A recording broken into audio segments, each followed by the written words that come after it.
NFL record for the worst completion percentage.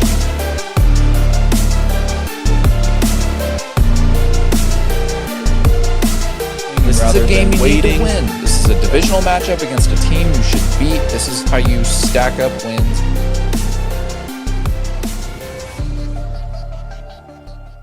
Hello and welcome back to episode 17 of i75Live. We have a packed episode today with full of NBA, college football, NFL, a lot of stuff that's happening around NFL news, breaking news.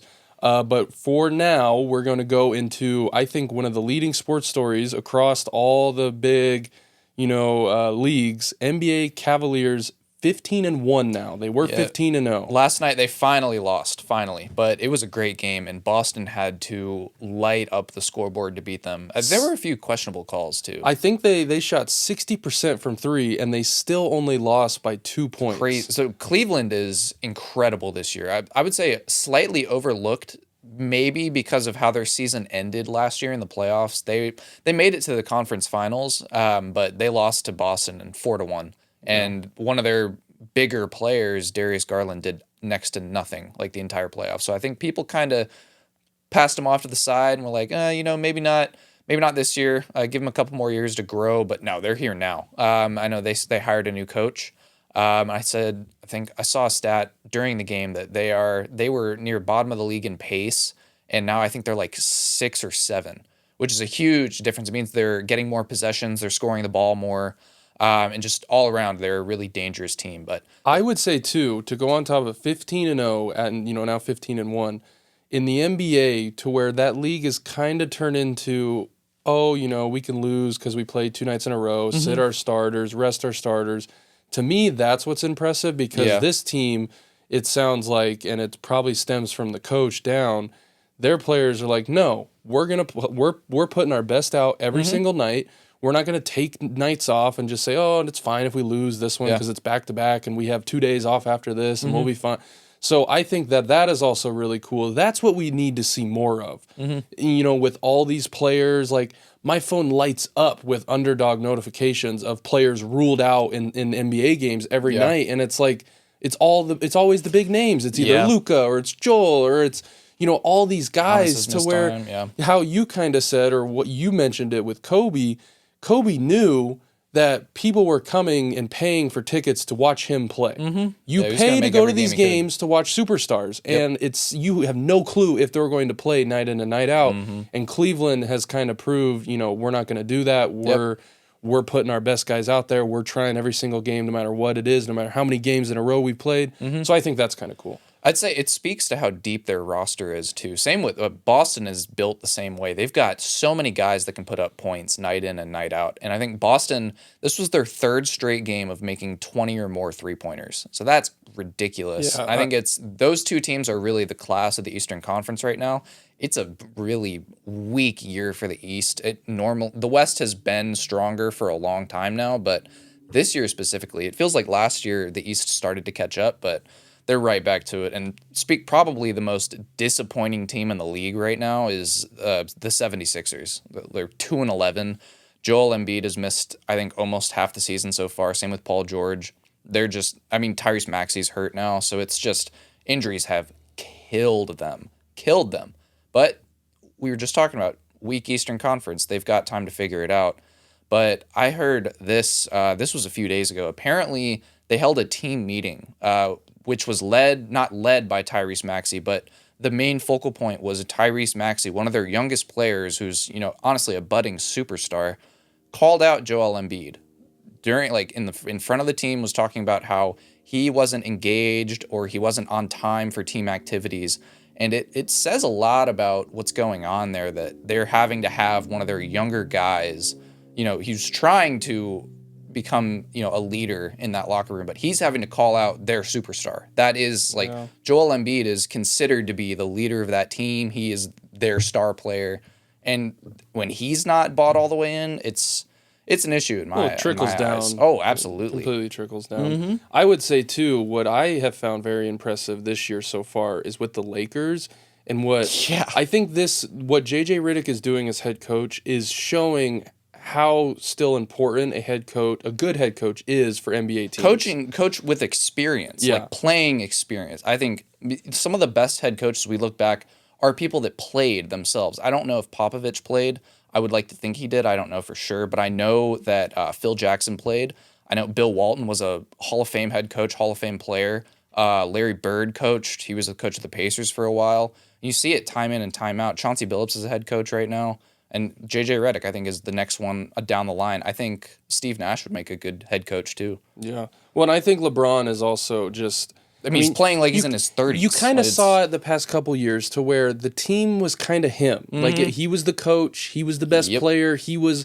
And it just never really all clicked. And you have to have that coach. Now, I'm not going to be the one to sit here and say that... But I think this is proving that it does show that you still need someone who is willing to coach a game, you manage a game, and all the. I will also say that their rookie, Connect, he is from very. Tennessee. They scored on him Last night. He had 37. I think he had 21 points in the third quarter alone, with 16 straight coming in that quarter just from him. But yeah, it helps when your rookies that you drafted this year are picking up the slack. Now, why do you think he got kind of overlooked? Why he fell? The way His he age. did? He's old. Really? Older. You think so? Yeah, it was a weak class. So I thought I loved him watching him in the tournament playing for Tennessee. I thought he was a bucket. Yeah. And I thought he was going to go at least top 10, but no, he fell. They took him at 17. And I would love to. I haven't seen the broken down stats. I would love to see the stats of all 16 players taken beforehand. I saw it now. I know the Hawks are really, really injured right now, but the Hawks #1 overall pick, he's been doing pretty good. They're impressed with them because I listened to a bunch of the Atlanta stuff.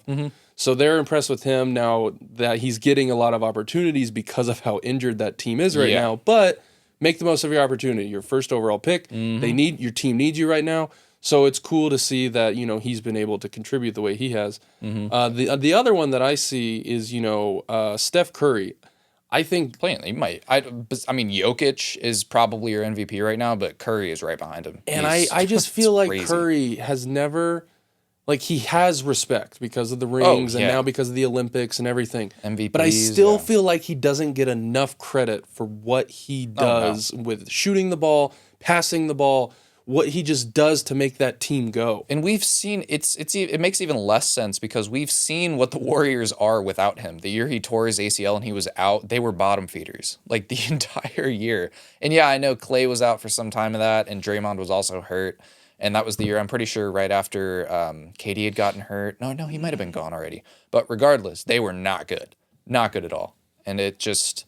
Yeah, Steph deserves so much credit. I think the Warriors are the first seed in the Western Conference right now, which is ridiculous. I think they traded or signed Buddy Hield last offseason. He's been incredible. Great fill-in for a guy in Klay Thompson, who was kind of definitely on the back end of his career. But not only that, he was really declining shooting-wise, which, I mean, you need in today's NBA, you need 3-point scoring. Yeah. But this was a team that I talked about when we were going over the start of the season. I thought was going to be really good, and so far they've been as advertised as the Rockets. I think they're like the 3 or the 4 seed in the West right now. They're 10-5. Still is early, but these will change over and over again. But right now they look really good. The roster looks really deep. They're getting guys multiple scoring efforts, balanced scoring efforts on most nights.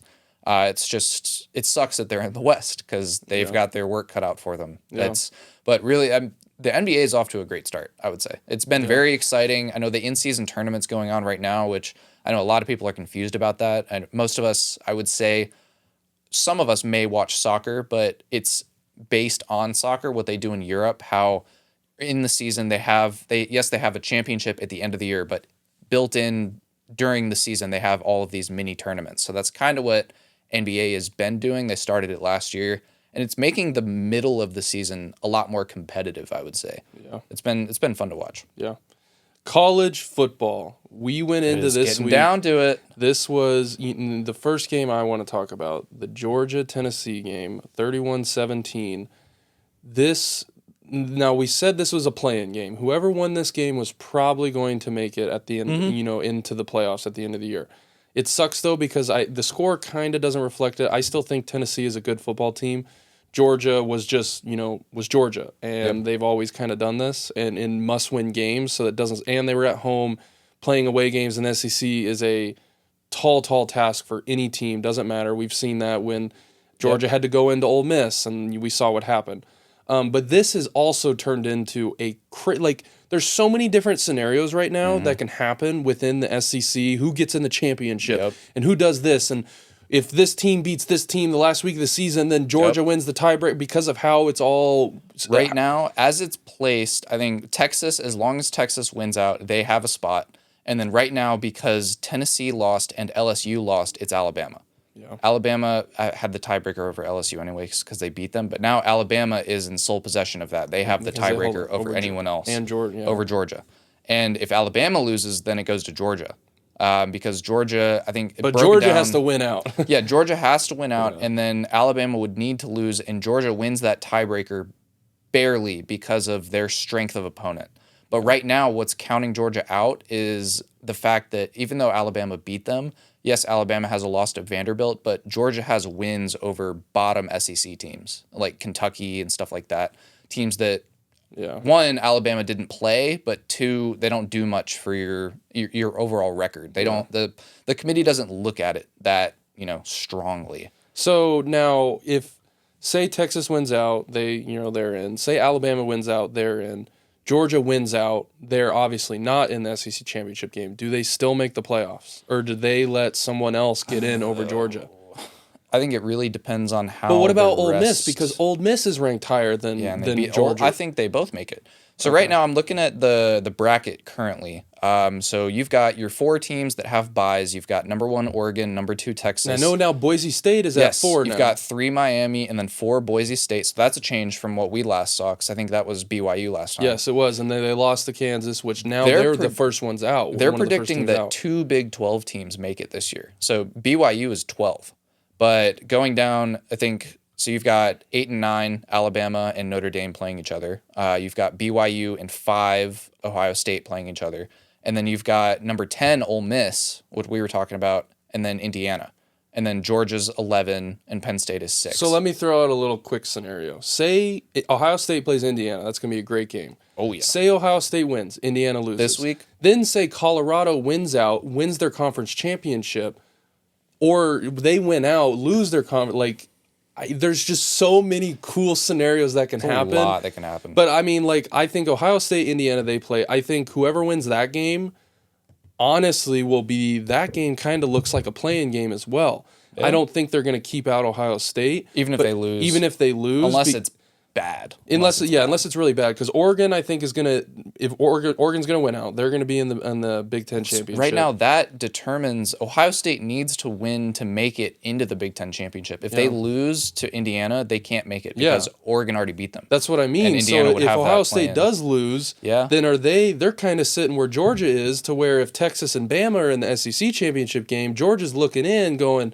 Yeah. Well, hopefully we did enough. It's a mess. Ohio State would be the same way if they lose. So it's a whole mess. Yeah. And it's almost impossible to predict how this is going to go until we see who wins all these games. I would say we get at least 4 SEC teams. I'd say Alabama makes it. I'd say Texas makes it. I think Ole Miss makes it as long as they don't lose again, and Georgia makes it.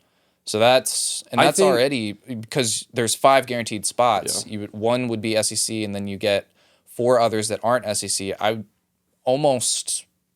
Not 50, close to 50% of the bracket might be SEC. Yeah, it could be, which is what it should be. And I think Ohio State will beat Indiana. So I honestly think Indiana gets.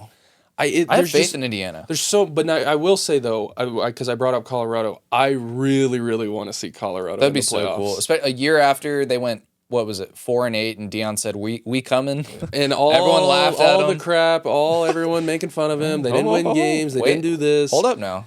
If they win out, because they have two more regular season games, they win out, they're in the Big 12 championship. They control their own destiny. They control their own destiny, and it would be.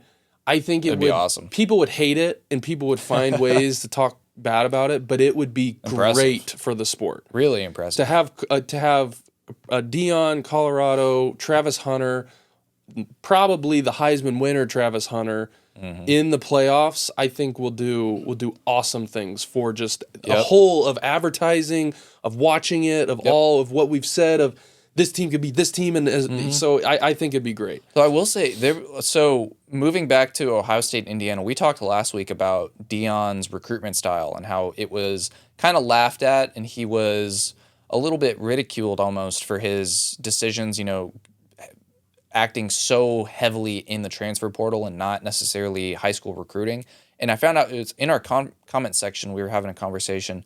This guy made a great point that Indiana's doing something very similar this year, and they're having the same type of success. It's I would say the transfer portal is a good thing as long as you know how to navigate it. You can't just go in and grab anybody. You need scheme fit, you need players that are ready to play now, and you need culture. And I think those two coaches are ahead of the curve 100%. Yeah. I think you'll start to see that later on down the year if these teams continue to be successful.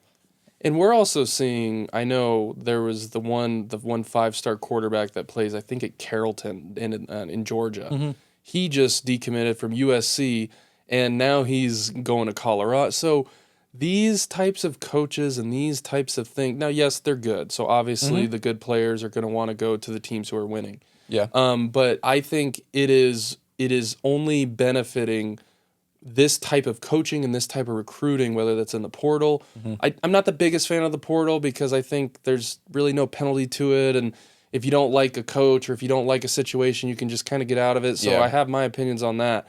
But if you get the right guys to buy in to whatever you're selling and whatever Kool-Aid you're drinking, I mean, Colorado is proving that. And now Indiana is also proving that as in being two very good teams right now in the country. Mm-hmm. So last little touch is BYU lost their perfect record. It's not a huge story.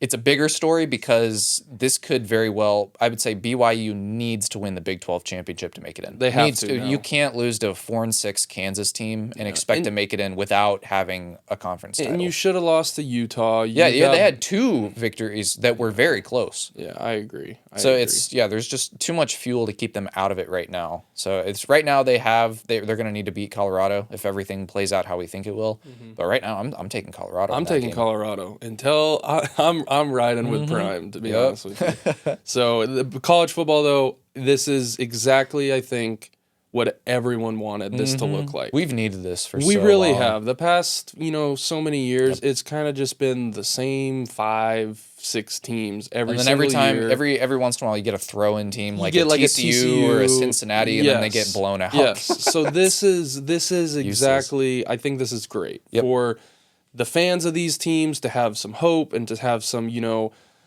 if this team loses, no, we're still in and we're still fighting for this. So I think that's great. And then for the people who just love watching these games and love talking about them, it's a great thing. I mean, really just looking at it, it's like just a great thing to not have to, be a fan of a team and after your second loss, you're like, oh, season's over. Yeah. We lost 2 games. Yeah. Can't do that. Yeah. Now you're seeing a lot of the teams have 2 losses. Well, you got the Georgias of the world. You got if Ohio State loses this week, I mean, so yes, it has been a great thing for college football. NFL Week 11 recap. There were some big games. There were some, I wouldn't say upsets, but some surprising scores across the league. It's more heartbreak. Yeah, that too. When we talk the Bears. Nothing to say. You look at it and you go, okay, it can't get worse, and it always consistently gets worse. Always gets worse. I was watching and I was like, okay, there's no shot this gets blocked, right? There's no shot he misses this. Like this has got to be. It's happened too many times for it to not go well one time, and it gets blocked, and I was just like, there's no way that happened. Now, like you kind of said though, I'll let you explain that. You being.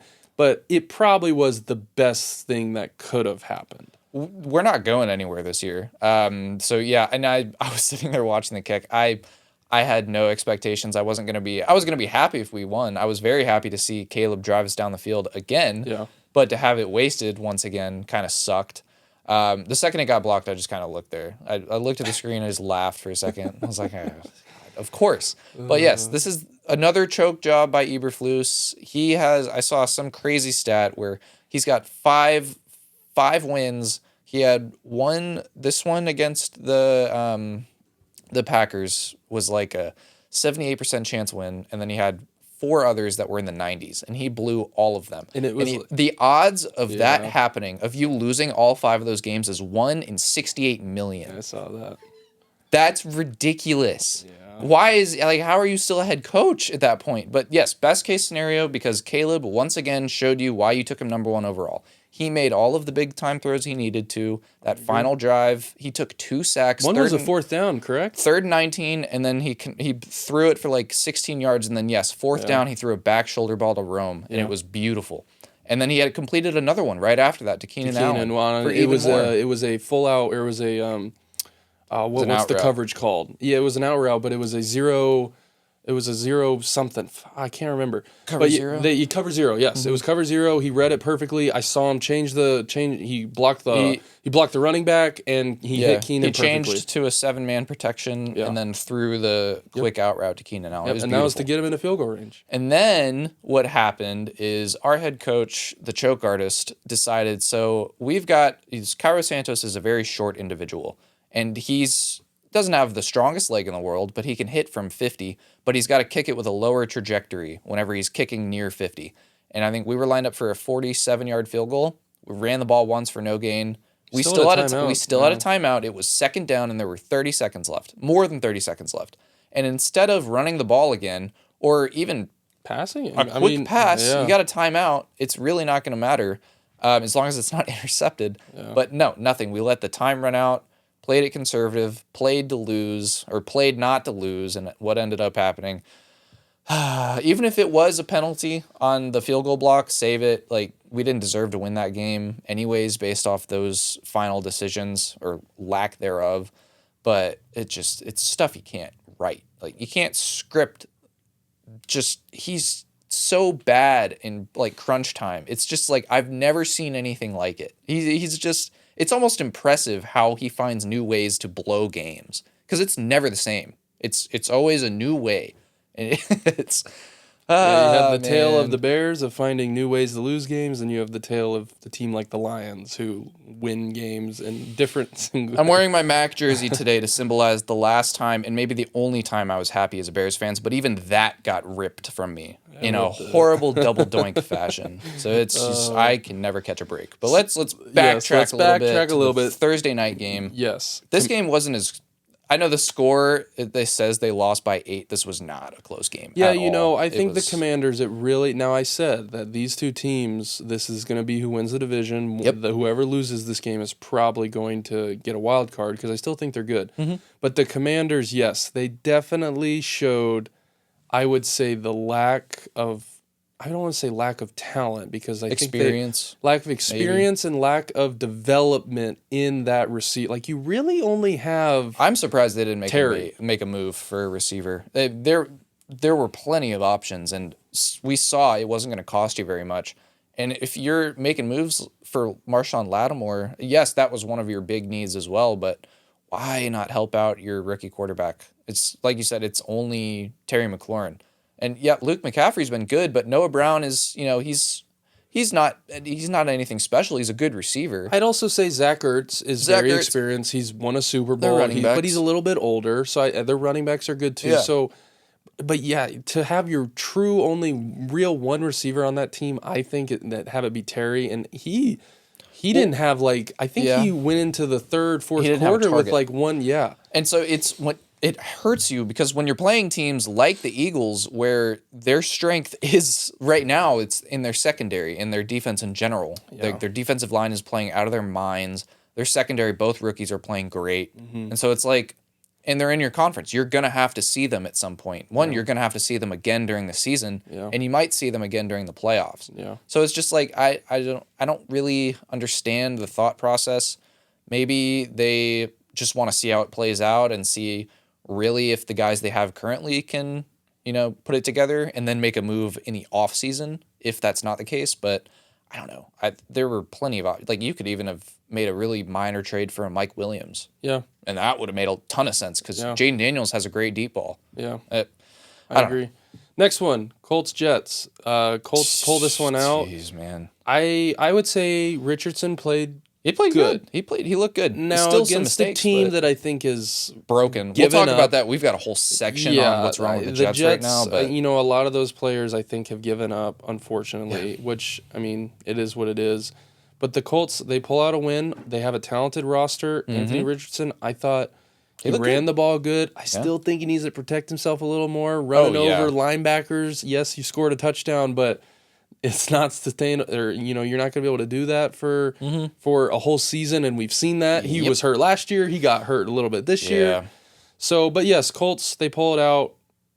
They're, in a really weak division right now. I know the Texans have kind of... AFC South has been really disappointing. Yeah, with the Jags now. And they already, like you said last week, we've already mentioned that the Colts can't win the AFC South by finishing as the same record. So it's a little unrealistic to think they finish with a better record than the Texans. So wild card is really their only shot. And the AFC they've been playing up to standards because you got the Broncos, you got the Chargers, who are both going to need to be wild cards unless the Chiefs just collapse. They're all in the same division. Yeah. So that would leave one spot left for the Colts. And then it's just a shootout. You've got a ton of teams that would be fighting for it, I think. You got the Steelers and the Ravens in the same division. Both of those teams are going to be in. So it's gonna be a very interesting close to the season, I think. Yeah. Now, my team, Patriots, Rams. I liked a lot from what I saw from Dre, but this is the one issue is these late game interceptions. It feels like he's trying a little too much because I think there were 2 or 3 instances. I don't know if you watched like the complete ends of those games. I think it was this game and then the one in overtime against Seattle. No. The other one, the one that May played. It was like a few weeks ago. But either way, it was lost from an interception that he threw, and I think it was the Titans. Titans. And it was, just a ball he was trying to take a heave, and it gets picked off when he didn't need to make that throw. Yeah. But I'm really impressed so far. I'm impressed. Now, I will say, my one takeaway that I got from this game was our defense. I saw our corner, Christian Gonzalez. He needs some help. He needs help, but he is very, very good. Mm-hmm. And I saw a stat at the end of the game that when he wasn't on Cooper or Puka, he didn't shadow. And Mayo came out and said that they didn't feel like it was in their best interest to have him shadow one of those 2 guys the whole game. Mm-hmm. Why? Yeah, I don't. You're stupid. I'm sorry. You mean you have a guy who shuts down top receivers, half of the field. When Cooper Kupp had 2 touchdowns, Puka had a touch. They both had over 100 yards. And you're telling me that you're not going to shadow your best player to stop at least one of them, to where you put him on Cooper the whole game. It's a waste to put him on a guy like DeMarcus Robinson. DeMarcus Robinson's a good receiver. I'm not saying that, but a guy like Christian Gonzalez needs to be on the star players. That's why you draft a guy like. That's why you pay a guy like that to do that, to take away their best player, their best weapon during that game, and make someone else beat you. And it just kind of seemed like wherever he wasn't, which the Rams, Sean McVay is an amazing offensive coach like that. Yep. Wherever Christian Gonzalez was, he threw to the other side of the field, and they made us pay. So that was my takeaway from that, to where I was like, that's so. And he doubled down on it after the game of saying, no, we didn't feel like that was the. What do you mean that wasn't your best interest? That always rubs me the wrong way when a coach isn't, I guess, open to admitting fault. I would assume that it rubs players in the locker room the wrong way too. And it's surprising coming from a guy who played football for so long, Mayo, who I would assume understands that accountability is one of the more important things that you can show in an NFL locker room. But on the other side, the Rams needed this win because there are 3 teams. Yeah. No, wait. Well, because Arizona's leading that division. What's Arizona's record? I think they're 6-4 because they had a bye week. So then the last 3 teams are 5-5, all of them. Yep. That division is 1 game away from being completely shifted. Yep. And we'll talk about it later. There are 2 teams that play each other this week in that division. Yeah. But moving on, we just talked about it. Let's say the Seahawks and 49ers. Yeah, this was crazy. And I kind of went into it going, okay, 49ers, you're at home against a division opponent. You've got to win this. What is wrong with the 49ers? And I saw, I think it was Jason Kelsey talking about it Monday night about the 49ers. Mm-hmm. Their D-line and their linebackers, yes, they have Fred Warner, but what's his number? Greenlaw? The guy Greenlaw tore his Achilles. Yeah. He's still out. He was so good for that defense. Oh, yeah. And I think a lot of people just kind of were assuming that it was going to be this same dominant D-line linebacker they're without core. Hargrave is out for the year too. He, I think, tore like a pec or a bicep in the start of the year. You have Bosa, and Bosa's been doing his thing, but their defense is not as scary and as dominant as they have been these past couple years when they've made to the Super Bowl, made deep playoff runs. Their offense, I also think is. I saw Debo's stats. He's getting paid like $32 million a year for very, very, way below average under stats of what he's being paid for. Yeah. And with Ayuk being out, Kittle was. I mean, you need those guys to step up and make some big plays. The only bright spot, like McCaffrey didn't even have a crazy game, but Jawan Jennings has been incredible. And they paid him this past offseason, so he's there for, I think, 3 years on a really team-friendly deal. It's like $15 million or something like that. Maybe a little bit more. I think I'm getting that wrong. It might be like more yearly, but still. He's showing he's one of the better receivers in the league, and he's sitting down there at like wide receiver 3 or 4 when everyone's healthy. I agree. That's crazy. But So, we got to talk about the Seahawks too, because like I thought they looked dead in the water, and it's kind of alarming because they have so many like just dry streaks.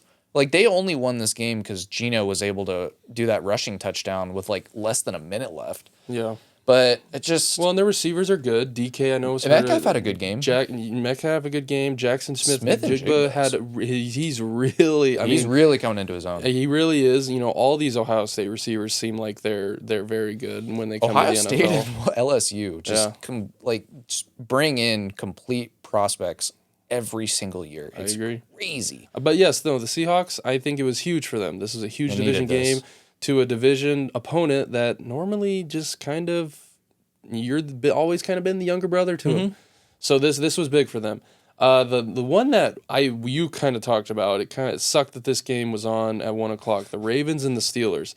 This I'm not as upset now that like in hindsight, like how that game ended up being played. Yeah, what five field goals for 6 the Steelers? Field goals. 6. Oh, sorry, yeah, 6 field goals. I think there's a crazy stat. The Bengals scored 9 touchdowns against the Ravens and didn't beat them either time. They lost twice, and the Steelers have now played them once, didn't score any touchdowns, and they won. That's the NFL for you. So I will say, this goes back to my argument of the whole Lamar thing. You kind of shriveled up in a big game again.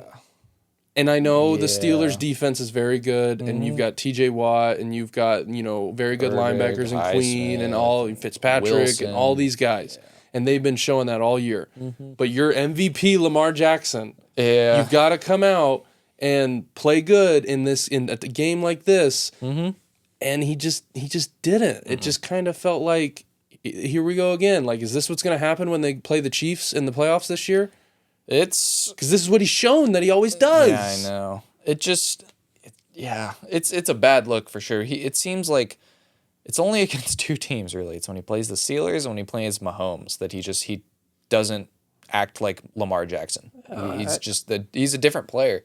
And it's very strange to see because I think the team's talented enough. He's talented enough. 100%. So there's no reason other than it's just coming up short. And I don't want to hear Derrick Henry fumbled on the first play. That was at the beginning of the game. Interception hit off his receiver and it got intercepted. I don't want to hear that Tucker crap missed anymore. 2 field goals. So you had the points. Look at all the crap that happens to Mahomes where he has to go like, okay, well, I got to pick up the slack. Just think about last year whenever he wasn't getting any help at all. There's so many drives were being killed by just dropped passes or tipped interceptions, and still they were able to put together an incredible season. So it's possible we see it happen. Yeah. And it's your superstar quarterback has to be able to pick up all the pieces when it's not going good and go, I got this. Yeah. I'll put this on me. I'll the same way Mahomes does, the same way Josh Allen did against the Chiefs. We'll talk about that next. And he just, to me, shriveled up in another big time moment. And that's just kind of what we've always seen with Lamar, and it sucks because that could very well end up being the narrative for his career when he's done. He was the big MVP and won all the MVP, kind of like how Rodgers is. Never able to get it done, but even Rodgers has a ring. Yes, he does. Rodgers has a ring, but he's never been able to really put anything else together other than that 1 year.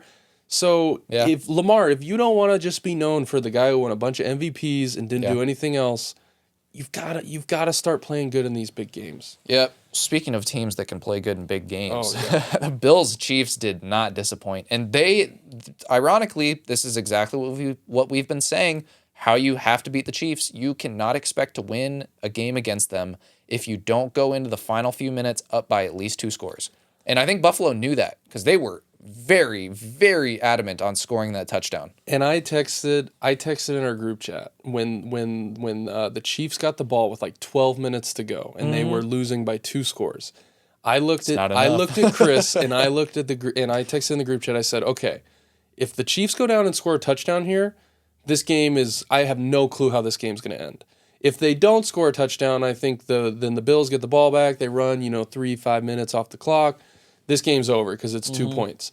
But they marched down after really not doing anything the whole game. Yep.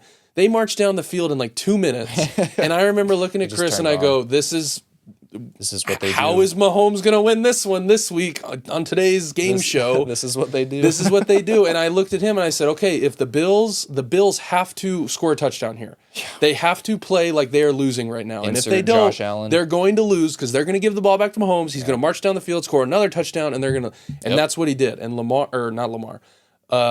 Josh Allen played amazing that last drive.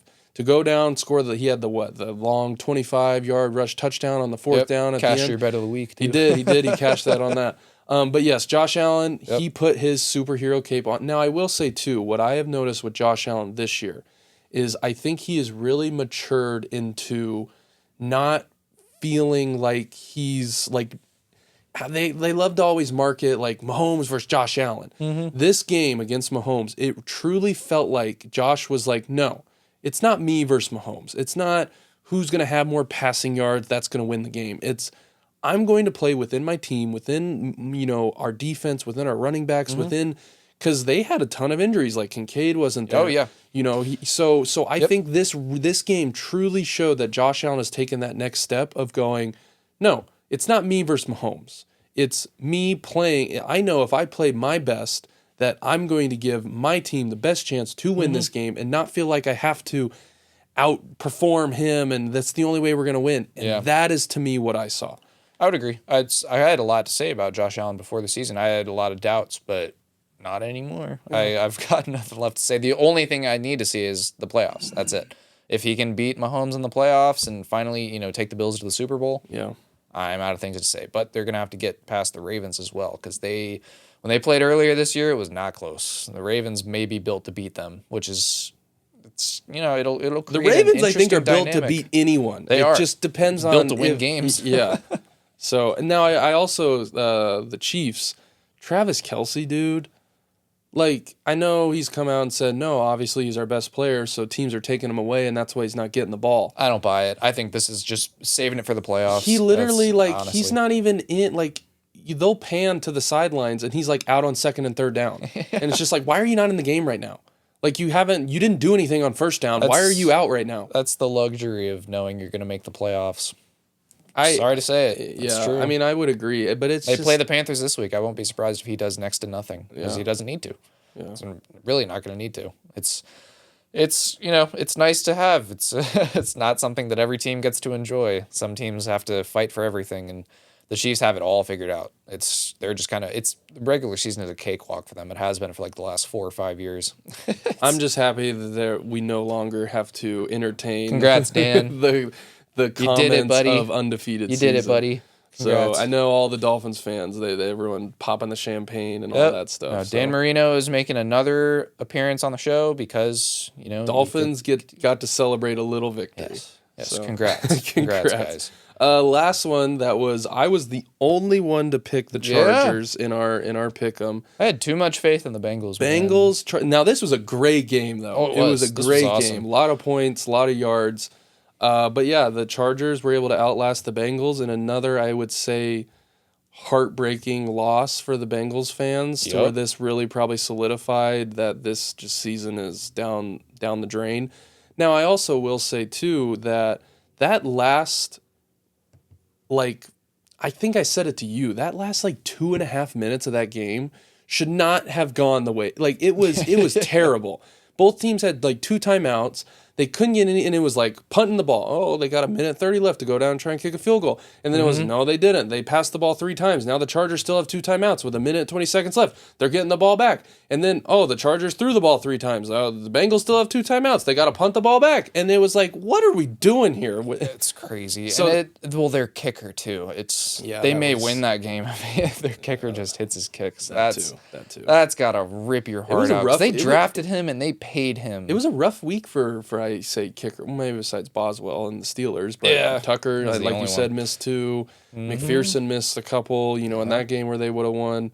So, the Bengals though. I know we talked about them last week. They're very disappointing. And they're still. I mean, Jamar Chase is right now the leader for the Triple Crown when it comes to receivers. They've got 3. We were talking about this last night. The Bengals have 3 players who are in their individual position going for Triple Crowns. You've got Burrow, who's going to be. He is right now the leader in passing yards. I think completions and touchdowns. That's the Triple Crown. And then you've got Jamar, catches, touchdowns, and yards, leader in all of them. And then you've got Hendrickson, who is the leader in tackles, I think tackles for loss, and sacks, which is crazy. And they're 4 and 7. Yeah. But on the other side of the ball, I can't not bring up my team when it reminds me. So Harbaugh, who was a candidate last year before they decided to keep Eberflus on the Bears, executed both situations at the end of the game in which they won the game and very well could have lost the game in the same instance, same breath of air. So, Washington, we failed a Hail Mary, and Green Bay, we played conservative and didn't try to move up the field for a closer field goal, right? So, Harbaugh, game tied.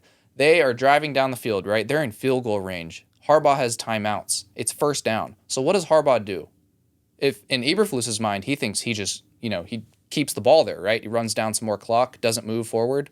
No, Harbaugh runs the ball. And what happens? You get a J.K. Dobbins touchdown on the next play. And now you're up by 7 instead of up by 3. But then, even more so, on the next possession, when the Bengals are setting up for their final drive and probably a Hail Mary, Harbaugh is playing sideline coverage. Right before the Hail Mary, he calls a timeout. And guess what happens? The Hail Mary doesn't get completed. It's so simple, a child could think of it. Or someone who's never held an NFL position, but apparently Matt Eberflus can't. And on the other side, I'll go back to the Bengals. They need to fire their head coach and GM for just, it's so laughable, the decisions that have been made in the past. One, I mean, you could argue that not paying Jesse Bates was a huge mistake, but letting Joe Mixon I would walk, say so. Jesse Bates is one of the best safeties right in the league right now. You should have paid him. Letting Joe Mixon walk and watching him do what he does, and then paying Zach Moss almost the same type of money for nothing. Now Chase Brown is your lead back. And then not signing Jamar Chase to a contract this offseason, where now he is going to completely reset the wide receiver market, and you're going to be the one that has to pay him. Or you don't pay him. And then you lose out on a generational talent. And then, I mean, it goes without saying, continuously underperforming to start the year. Year after year, they start out 0-3, 0-4, and then they're clawing back to the playoffs every year. Outside of maybe one season. But I'm pretty sure in Zach Taylor's tenure, they've started 0-2 every season. Yeah, there was some crazy Joe Burrow stat ridiculous. That he's like 0-2, You were wasting Joe Burrow and Jamar Chase and Trey Hendrickson all in the same year. Like, I know I have it bad as a Bears fans, but Bengals fans have just got to be miserable. Well, we have a bunch of Bengals fans, so we kind of hear we know they're all miserable. of it. We know, so yeah, it's. I wouldn't say as it's bad as the Bears because yes, they've been to a Super Bowl the past couple of years. Yeah, they've experienced success at least. But it is bad, and it's I think leads to I kind of brought it up. Take all the bias out, take everything out. The Patriots have the most cap room to spend. Jamar Chase. I mean, it's not the craziest thing to say when you have the most money to spend on a receiver who is going to be asking for a record amount of money. The highest cap room team in the league right now will be the Patriots. It's not the craziest thing to say. I'm saying, sign Jamar Chase, draft Travis Hunter, got Drake May, boom, boom, boom, golden. Here's something that I'll just throw out there. So what if the Raiders went ahead and drafted Shador, and then with all the cap that they have, they went and paid Jamar? You could do that too. Jamar Chase and Shador Sanders on the Raiders. I'm telling you, take my team. The teams that have the top cap space in the team, right, or for spending money for this next season. I mean, that's who's going to land Jamar, or else the Bengals are just going to be in cap hell for, like, the same way kind of the Cowboys are, how they're paying Dak and how they're paying CeeDee Lamb and how they're going to be paying Parsons and all this stuff. Let's take a look at the NFL cap space. Let's see how much everyone has. While you're looking that up, more NFL news. Daniel Jones gets benched. We talked about it last week. Danny Cutlets, I don't know why you're starting him over, who is it? They have Drew Lock that they paid $5 million to. This is the quarterback they think can win less games for them, in my opinion. You think so? Well, I mean, why? I've heard reports of saying that Dabble's playing, like, these last couple games, if he's playing for his job. So maybe I don't know then. If that's my thought process, I don't know why he's starting. I agree. Starting DeVito, hold on though. Thanksgiving is about to go crazy. We got what? We got Danny fattest Cutlets nap in the world is going to be taken from 4:30 to 7. Cooper Rush. Yeah, Cooper Rush versus Tommy DeVito. Man, it's gonna be odd. You might as well just stay at the table. This is after I have to watch the Bears turkey. Lose by 50 to the Lions at noon. Yeah. So that's your I might not want to talk to you on Thanksgiving if you guys lose to the Lions. I'm going to be in a bad mood. You might as well just stay at the table, have some more pie, some more mashed potatoes. Some sweet potato and pumpkin maybe pie. some alcohol too, some mimosas. You're right. The Patriots do have the most cap space. They've got 132 million. The Cardinals are right behind them. The Raiders are right behind them, and then you've got the Commanders and Bears rounding out the top. So it's not the craziest thing to say that the Bengals have 65 million in cap. Yeah. So it's they have the money. Yeah. They're just not using it. Yeah. They're not spending it. It makes no sense to me. Yeah. But on to my favorite topic of this episode. You were excited to bring this up. Dude, the Jets, this is crazy. Like, we knew they were having locker room issues, but this is like a complete organizational meltdown. I think they just fired their GM this past week, Joe Douglas, and Aaron Rodgers is now unlikely to be back with the Jets next year. And not only that that's fine. Who knows where Rodgers is going to end up? But right now, there is just a complete the only word I have is meltdown. It's multiple players have reportedly checked out this year. They're just waiting for the season to end. They're collecting paychecks, which is the worst thing that could happen to a football team because they may not win another game at this point. It's that bad. Hassan Reddick is leaving in the offseason apparently. That was a nice rental. You lost out on a young pass rusher for it. And then Jets owner Woody Johnson, this is reports, I'm guessing, that came out from the camp of the GM that got fired, Joe Douglas.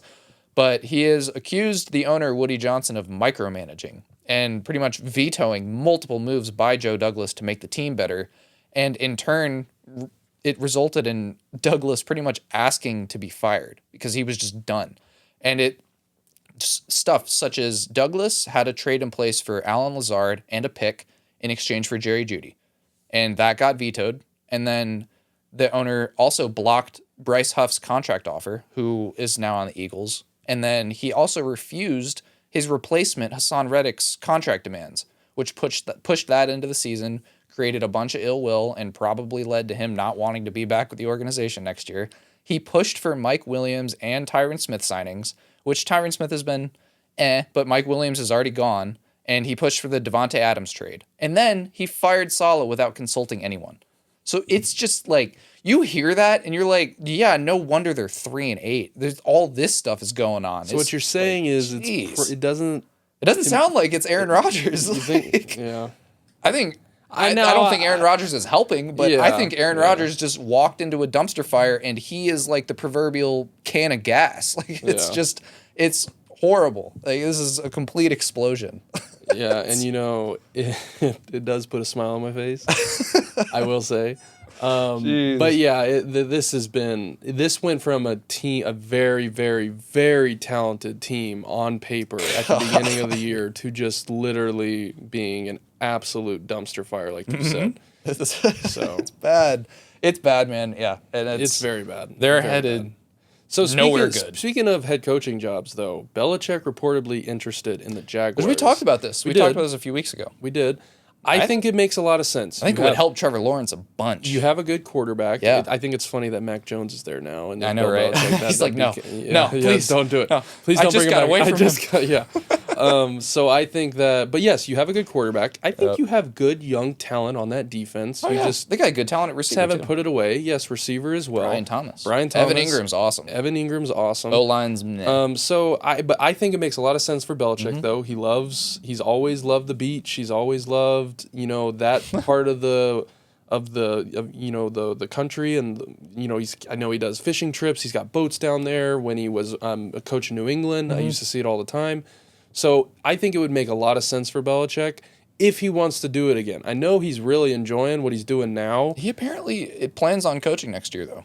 Yeah. But he's doing such a great job as an analyst. I don't know why you would want to stop unless he loves football that much. I know. Misses being on the field. Yeah, which could very well be true. Doing it for as long as he has been doing it. I think Jags need to reset a head coach regardless, because before this year started, their owner called this unit the greatest team he's ever assembled, and this is the product you're getting. So something's got to give after making a comment like that.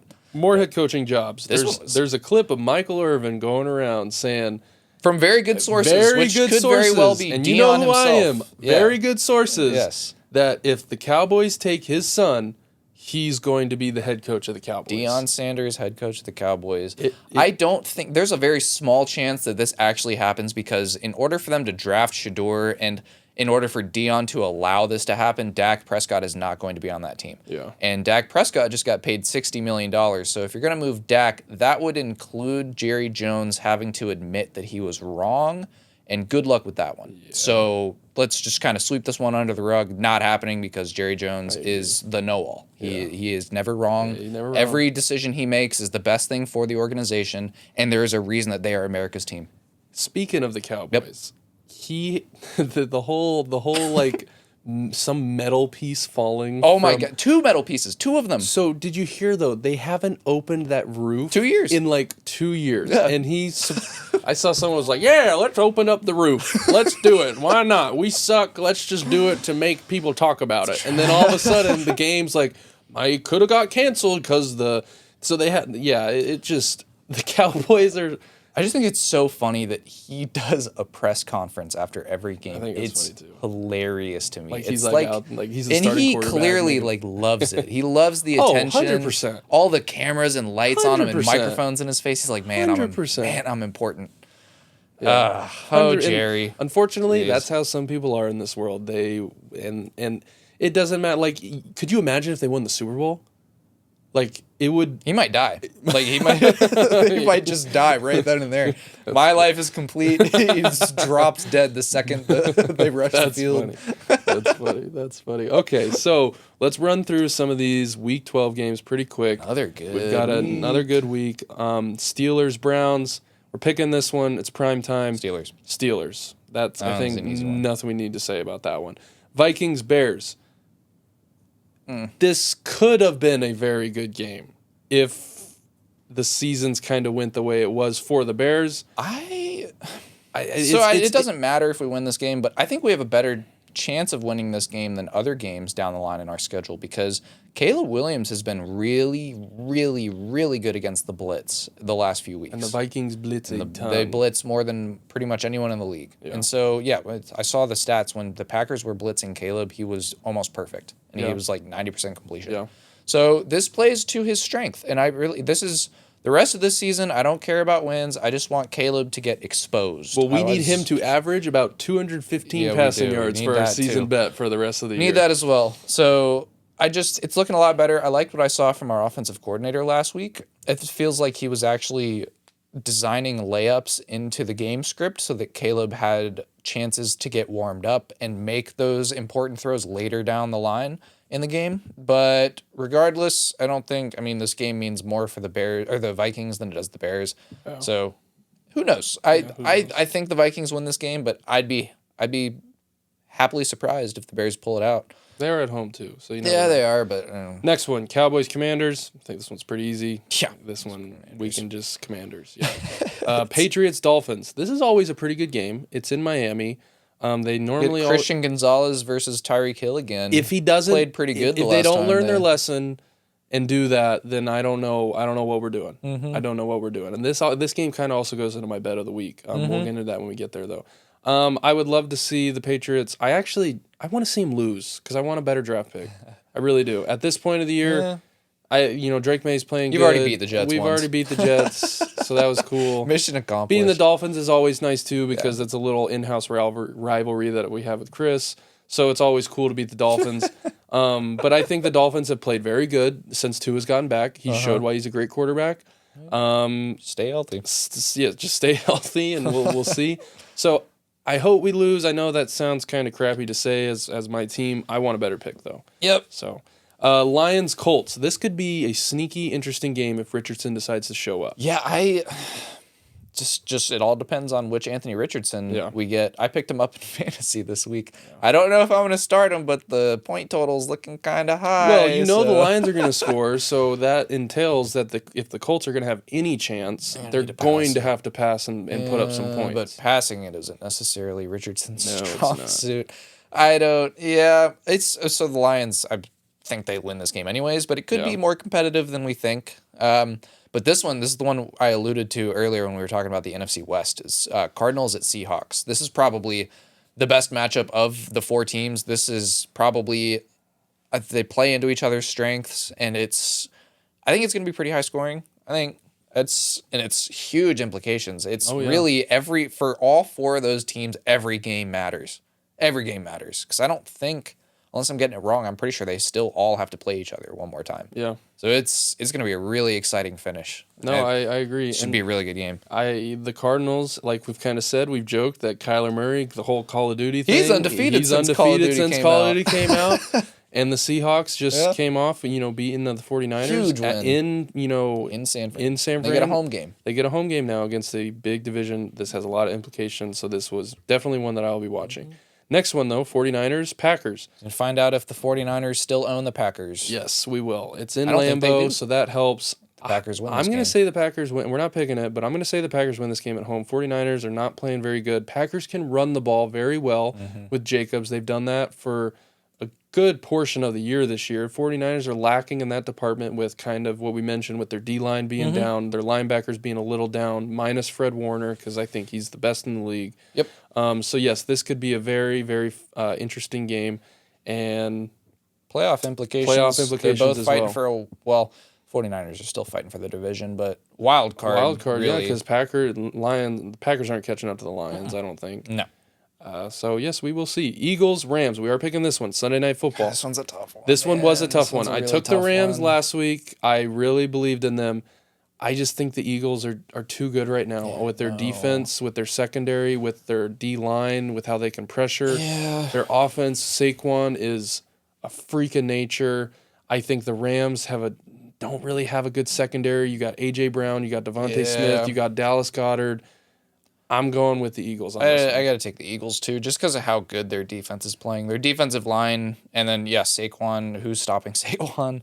No one. No one is stopping Saquon. No one is. And especially not the Rams' young defense, which they've got a lot of good players. Great young players, and we've talked about it multiple times. Verse and some of these guys that they drafted this year on that D-line. Verse and Fisk are still 1 and 2 in quarterback sacks and pressures for rookies. But Falcons didn't still think that they didn't need him. Hey, Penix got some playing time, though, this week. Yeah. Congrats, in a blowout. In a blowout win against Bo Nix. A blowout loss against Bo Nix. Against Bo Nix. Congrats. Yeah, I'm happy for you guys. I have a feeling that's gonna bite Falcons fans in the butt in the playoffs, but we'll see. It's gonna be fun. It's gonna be a really, the Falcons really will win good that division, though. I really 100%. Now they do have a little bit of a gauntlet. They play the Chargers.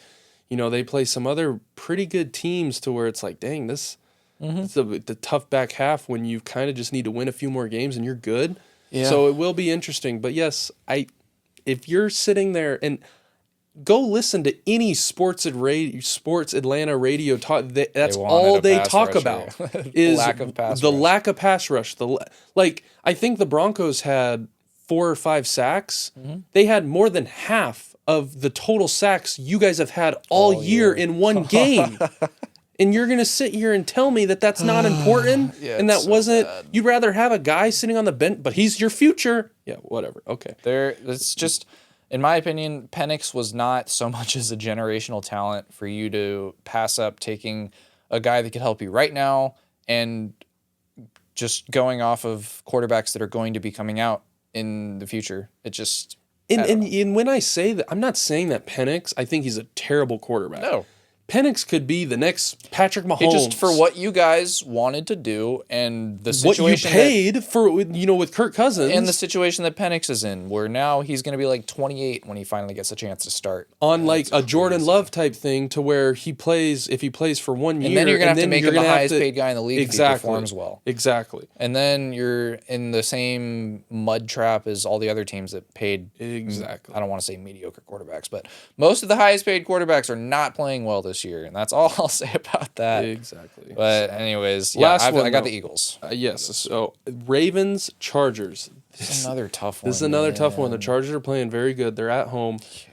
I'm going to go with the Ravens, though. I am, too. It's just, I talked about it last week. Yes, the Chargers ended up winning that game, but they don't have any home games in LA. LA is full of transplants and fans of teams from all over the place. So you're going to hear a lot of Ravens fans. Yes, I'm going to take the Ravens, but it's just so hard to pick against the Chargers right now because they've got still, I'm pretty sure, the number one scoring defense. J.K. Dobbins is having a resurgence. Justin Herbert's playing Justin really Herbert good. is playing like a top 5 quarterback, and it's just, they're clicking on all cylinders. And then their O-line's playing great. Their D-line has been playing good, so it's just all of it. It's just, they're a really impressive team, and I counted them out completely before the start of the year. You did. Jeez, man. Just it sucks because I wanted Jim Harbaugh. Yeah, I know, right? I would, if I was in your situation, I totally, looking back, would have been right there for us, man. Yeah. And on a good, talented team too, where like you could have been like, hey, you got the first overall pick, you can do whatever you want with it. Were they worried that he was going to take Joe Alt at first overall? Is that why they didn't sign him? Like, come on. So to get into our bets of the week, I mentioned it. Mine is a Dolphins player. I'm going extremely low for a team that just let Cooper Kupp terrible year, and Puka have over 100 yards, and they both had touchdowns. That's true. I'm going, and assuming that the Patriots learned their lesson, and they put Christian Gonzalez on Tyreek Hill for a vast majority of the game.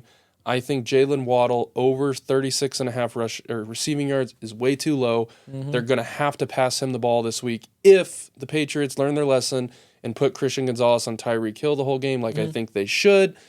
I think Jalen Waddle is in for a big game because of that. That's a stat, or that's a prop that he can hit in one play. Exactly, especially the type of player he is. And we saw what Cooper and Puka did last week against the same defense. You just hope, taking him, you hope that he doesn't run for negative 24 yards again. I don't want to talk about that. But Jalen Waddle over 36.5, extremely, extremely, extremely low, I think, it is. For a team a defense that just let up over 200 yards plus to their top 2 receivers in the Rams last week. So mine's another receiver. I got Devontae Smith over 54.5 receiving yards. I think for the game that the Rams are going to have to play, I think it plays very well into what Devontae Smith will be able to do because they're going to have a heavy focus on Saquon and stacking the box, and they need to have a heavy focus on the perimeter with A.J. Brown, which leaves Devontae Adams in the slot. For hopefully, maybe I should have gone his catching prop. Because I think he'll have a ton of catches too, but I think the yards he'll hit as well. I think Goddard, I'm pretty sure, is still hurt unless he's back in. He's playing. Yeah. Honestly, that helps out Smith a lot because that's another guy to take eyes off of him. Yeah.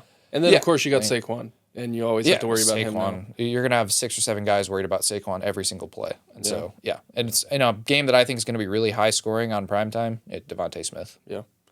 Well, that will wrap it up. If you keep the comments coming, we love all on the YouTube.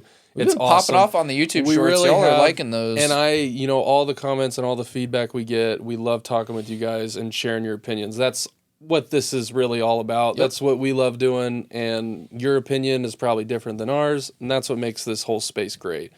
So yes, continue to do that. We love reading them. We love seeing them. Follow our Instagram, TikTok, subscribe, all of it. Like the video. Yes, how we know that you like the content we are producing. Yes, and then if you have any ideas too of stuff that segments we should talk about. This primetime punishment thing was it was a suggestion from one of my fraternity brothers. So keep them going. Yeah. We use them. I changed up this background because of feedback from y'all, so it's keep it coming. We're always trying to improve, and we love that's kind of what we're trying to do: build a community, build a relationship with you guys. So keep the comment. We love it. We love reading them. We love seeing them. And if you have anything to add, if you have any predictions on the crazy college football landscape that we're in right now, Yeah. let us know. If you have any good predictions about, either the Chiefs or the Bills or how some of these games played out, give us your best Lamar predictions too. Am I crazy to think that he kind of just shrivels up in big games, but he wins all these MVPs? So does that matter? I think it matters a little bit when it comes down to it. But, let us hear what you have to say. But other than that, thank you guys so much for watching. That is episode, what are we on? 17. 17 now. 17. We will see you guys later. All right. It's been real, guys.